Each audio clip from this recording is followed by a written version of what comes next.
Well, good morning and welcome to Tuesday. Have you ever felt like something just came from out of nowhere? Have you just wondered sometimes, I'm not even sure how this happened. I didn't see this coming. I didn't think this would happen. This is just out of nowhere. I'm with you. Sometimes I feel that too. And we will talk a little bit more about that in a minute. It seems like our world is completely filled with chaos and unrest. Highlights of today's news say that Lebanese government has resigned.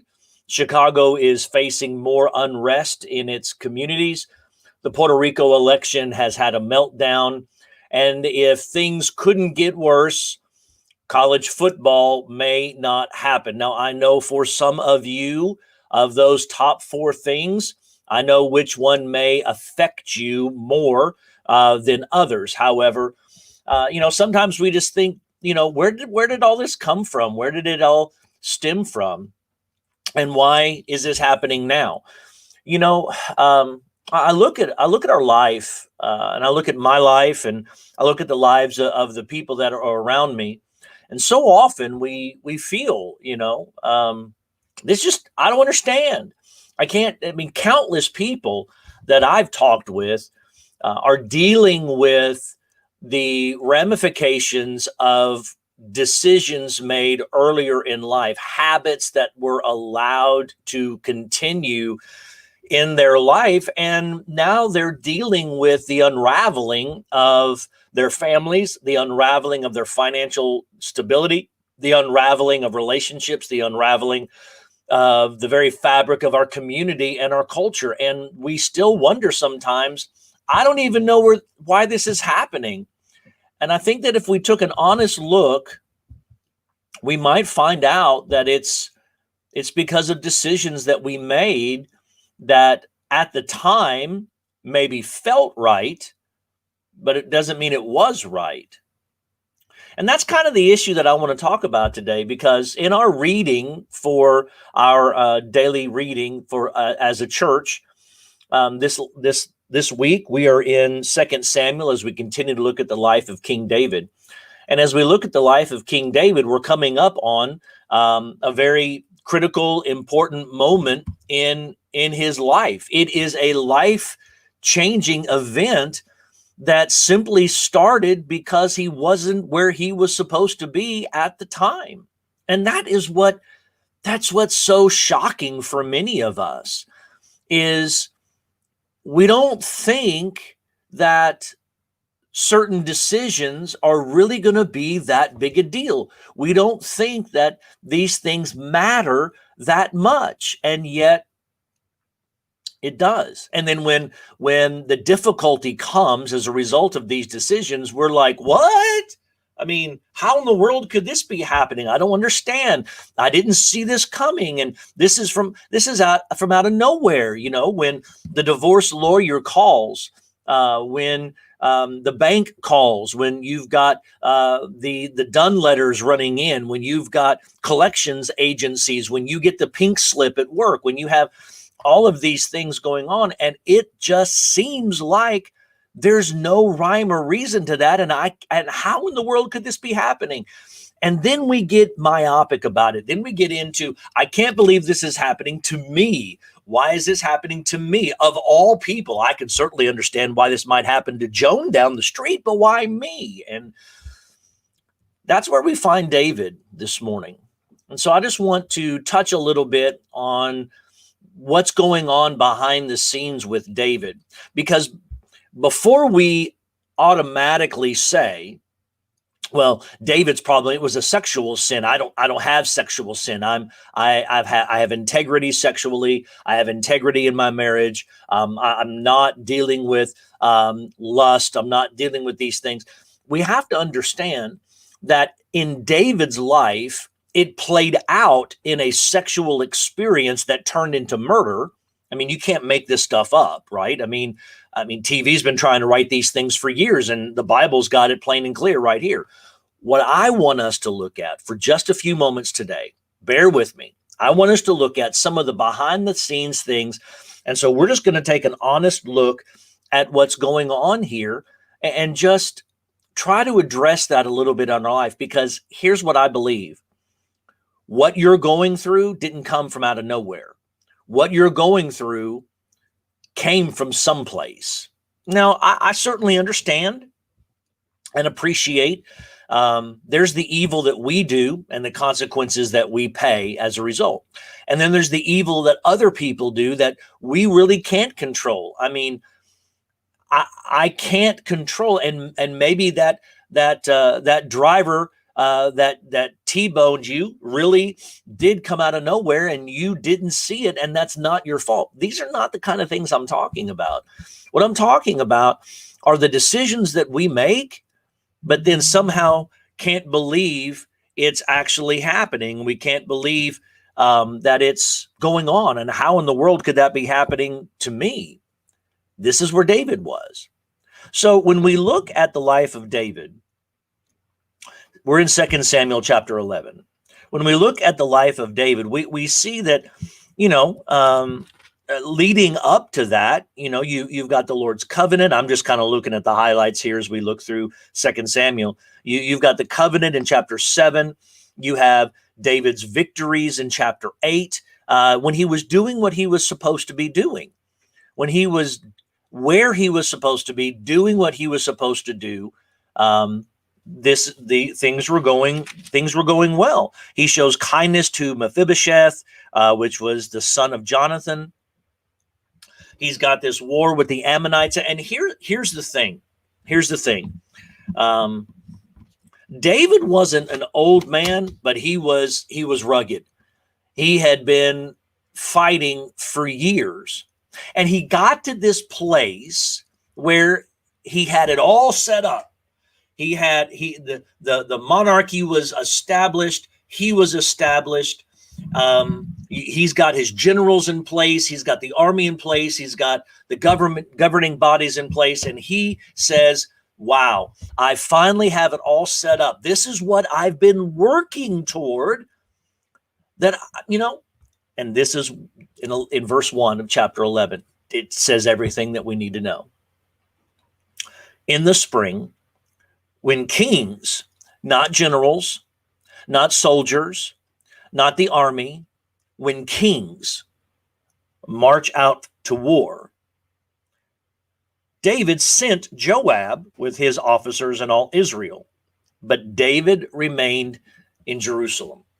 The biggest reason, the largest reason, the lion's share of why we get to a point that we're like, I don't even know how this happened, is because we aren't where we're supposed to be doing what we're supposed to be doing. This comes back to the sermons a couple of weeks ago in 2 Peter, when it says to make sure to consider your election, consider your calling, consider your salvation and your level and area of service. We are to consider those. Why? Because if we don't consider that, then we can spiritually and maybe even physically just kind of sit back and say, you know what?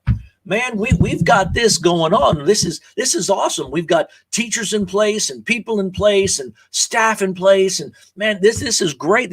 I can just sit back. I've done my time. And I've trained others, and we glorify that, and we make ourselves feel holy as a result of it. Oh man, we've got them trained and they're up and running, so I don't have to do anything. Well, in the spring, when kings march out to war, David sent Joab, but he remained in Jerusalem. This is the underlying current that's going on. There's no explaining away. There's no justification for what David would do with Bathsheba. There's no good reason for it morally. I mean, he's out of bounds, completely out of bounds, and then it moves on to murder. But the problem lies because he wasn't where he was supposed to be when he was supposed to be there. He was supposed to be out leading the charge. He was supposed to be out leading the war in the spring when kings march out. This is what happens. The war was different back then, and we're not going to get into the cultural ramifications of that. But the reason that he's in a problem, when Nathan comes up and says, hey, this guy had, one guy had a whole lot of lambs and this one guy just had one poor lamb, and the guy with a whole lot of lambs comes and takes the one poor lamb, and David is enraged, and he's like, that man should be held account. And Nathan looks him square in the eye and says, you are that man.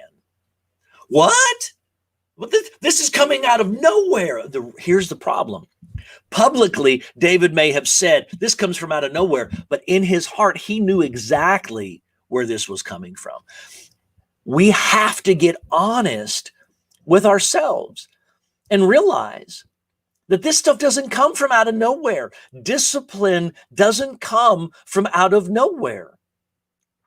Every time my parents would discipline me, I would cry and whine about how this is unfair, this is unjust, I can't believe that you're doing this, and I don't understand. And that was my public persona. But in my heart, yeah, I knew what I did, and I got busted for it.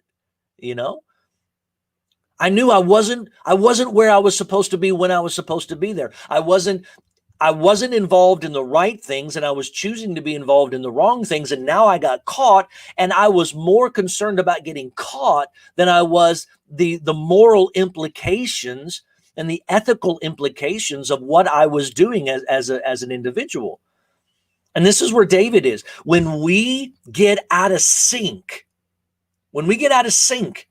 and we are not where we're supposed to be, when we're supposed to be there, that is the very moment that the door opens for the temptation that the devil's going to bring to you. It's like you're just handing the devil the keys to the castle. And by not being where you're supposed to be. Now, you've got to think about that. You have to consider, what is it that God generally has me doing? Am I doing that? David didn't think about that. What he thought was, I'm going to manage the war from home. But that's not how it was supposed to be happening. He was supposed to be at the war. He was supposed to be in the fight, not sitting back at home. And even if the generals and the kings might sit back on a mountain someplace and overlook and oversee and manage it, they were still on site. But he didn't even go on site. He stayed back. Are you where you need to be? The reason that you deal with some of the difficulties that you're dealing with, the circumstances that you're dealing with, is it didn't come from out of nowhere. People are up in arms because the Lebanese government is resigning. That didn't come from out of nowhere. They've been dealing with these issues for years. Chicago has a lot of unrest. Hello, the racial injustices that have been going on in America for 100 years continue to go on. And there's a reason why there is unrest. There's a reason why there's problems, because we haven't taken care of business in the way that it should have been taken care of. And COVID is running rampant through our country. And no, it may not have the high percentages that we want there to be in order to make better decisions. But college football may not happen. And man, let me tell you, I was listening to sports radio on the way into the office this morning, and every kind of opinion you can think of is out there. From what's it matter, let's play, to, oh my goodness, I can't believe you think we should play, and everything in between. This comes from out of nowhere. No, it doesn't. No, it doesn't. Even in the microcosm of just 2020, you have an unrelenting virus that we have no vaccine for, that we know is sprayed because of our speech patterns and our breathing patterns and coughing and sneezing. And we have to make hard choices. It didn't come from out of nowhere. David's problem didn't come from out of nowhere. It's interesting to me, because when you go back and look earlier in his life, his brothers, who I'm sure were dealing with pride and dealing with all kinds of issues, look at when he comes down to talk about bring the food and to check on his brothers, they're like, why are you here? You're just trying to feed your ego. Why are you here? And that's, it makes me wonder if David has been dealing with maybe some ego issues for a long time. I mean, let's be real. I mean, the youngest in the family is the one who slays Goliath. Now, yes, God did that, and God used David to do that, and David had a proper heart, and he had a right heart, and but you know what? The dangers are still there. He's anointed king before the king that's on the throne is dead, and he's already anointed king. That's a setup for an ego issue that he might face down the line if he doesn't take care of it. This didn't come from out of nowhere. David's issues in chapter 11 stem from an unrestrained ego, and it stems from this issue that he didn't watch for and he didn't take care of.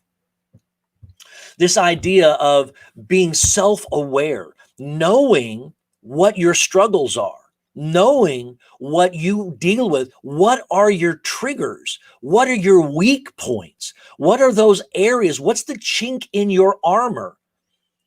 Where is it that the devil's going to shoot his arrow to kill you? Because that's what he wants to do. But you have to know that.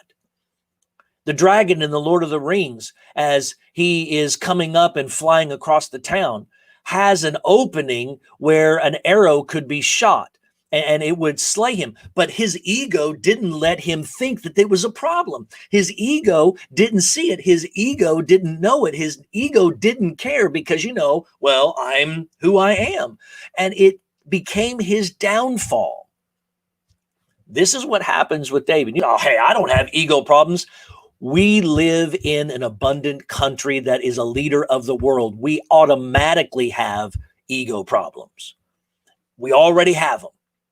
The ego in the human spirit is a driving force for 90% of our problems because the ego wants us to look at, how does this affect me? What do I want to do? What desires do I have that I want or feel like I need to fulfill? The ego is the driving force here. We have to rein that in, and we have to put a leash on it and say, no, you can't go any further than this. Absolutely. Ego is the driver for leaders. Ego is good. Ego can be healthy. It can give us confidence and security and courage to step out and to do things. Leaders have to take risks, even though they're going to get hammered for it. And leaders have to have a certain amount of ego just to believe in themselves that it can happen. But at the same time, we see the downfall in David's life when I believe he maybe even unknowingly allowed ego just to kind of settle in. I've done my time. I've gone out to fight. Joab is capable. I'm tired this year. I really don't want to this season of my life. When we begin to have those feelings of, I don't need to, I've already done all I need to do, I don't want to, we need to be careful. It's in those moments that the devil can come in and he can spring up on us, and it will feel like this is out of nowhere. But the reality is it came from somewhere. And we have to be careful about that and allow God to work on us before we get into these issues. David didn't. David was king, and there's a lot that goes into that. David, tens of thousands, Saul his thousands. There's a lot there. Oh, he's the slayer of Goliath. There's a lot there. And now he's king of Hebron, and he's king of Jerusalem, and he's king of all of Israel. And it only took one spring night that he randomly, that's air quotes, randomly got up in the middle of the night and he looked out across his kingdom, possibly even thinking, I have the greatest life ever. This is awesome. Look at all that I have. Wait, I don't have her. I want her. I need her. For David, it was a sexual sin with Bathsheba. What is it for you? It's not coming from out of nowhere. It's coming from somewhere. The question is, have you been honest enough have I been honest enough with myself to recognize the weak points, the chinks in the armor, those places that the devil is going to poke and prod around in, those buttons that you don't know or you've forgotten that you have, that the devil just keeps pushing? For David, it was this. And he slept with her. She conceived. David tries to fix it, and he ends up killing Uriah. Nathan calls him out. And David confesses, but here's the deal. David confesses, and spiritually he's forgiven, but there's still going to be ramifications as a result of this. There's problems that are going to rise up. I mean, not only do they lose Bathsheba's son, and not only, I'm sure, all of the army in the country figure this out sooner or later. I mean, Uriah dies, and within days to weeks, Bathsheba moves into the palace. It's like, oh, hello, come on, what's going on here? I'm sure everybody knew that. Amnon will rape Tamar. I mean, this is the beginning of the downfall in his family, that he was told, look, you're going to have to deal with this.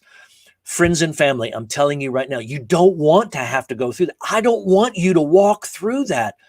I don't want us to look back and go, if I had only on that spring gone out to war, if I had only stayed active in church, if I'd only stayed active in my Bible reading, if I had only stayed active, if I had only kept on serving God through the local church, if I had only stayed true, if I had just stayed on point.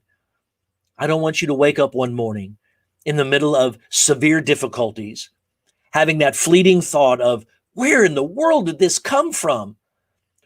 And I don't want you to have to come to the conclusion, if I had only ...